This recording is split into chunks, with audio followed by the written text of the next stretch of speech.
जय हिंद दोस्तों। आज हम आपको पढ़ाएंगे शब्द विचार। इसको एटमोलॉजी कहा जाता है। शब्द किसे कहते हैं? वर्ण या ध्वनियों के सार्थक मेल को शब्द कहते हैं।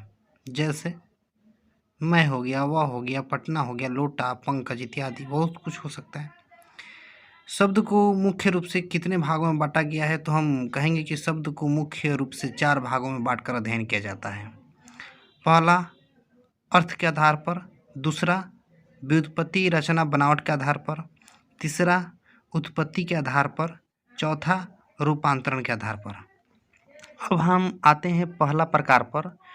अर्थ के आधार पर शब्द को 2 भागों में बांटा गया है, सार्थक शब्द और निरर्थक शब्द।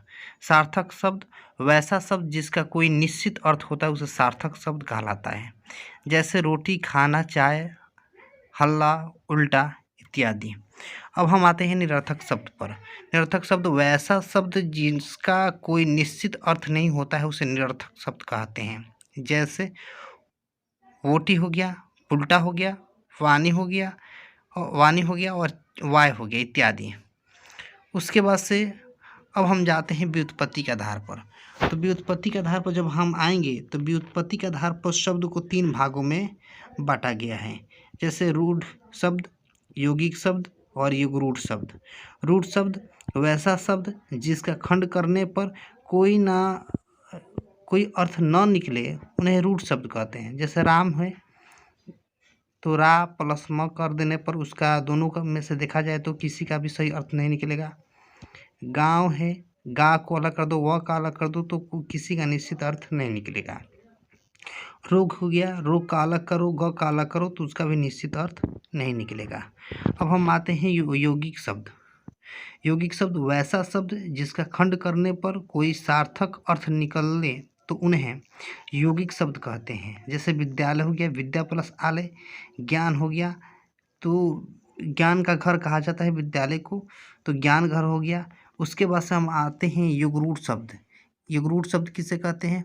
तो वैसा शब्द जो अपना मूल अर्थ छोड़कर किसी दूसरे का बोध कराता है, उसे हम युगरूढ़ शब्द कहते हैं। जैसे लंबोदर, जो अपना लंबोदर का अर्थ होता है जिसका पेट लंबा हो। वो तो हाथी, ऊँट कुछ भी हो सकता है, लेकिन एक विशेष अर्थ गणेश जी को बोध कराता है। पंकज, जो पाँख पे जन्म लेते हैं उसे पंकज कहा जाता है, लेकिन पंकज जो होता है अपने मूल अर्थ छोड़कर कमल के फूल को विशेष अर्थ का बोध कराता है।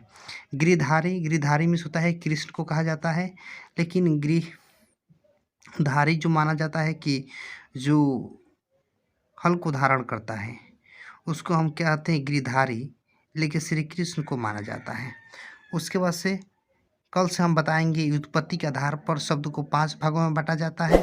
तत्सम शब्द, तद्भव शब्द, देशज शब्द और विशेषण शब्द और वर्णसंकर इत्यादि। इसको हम कल से बताएंगे।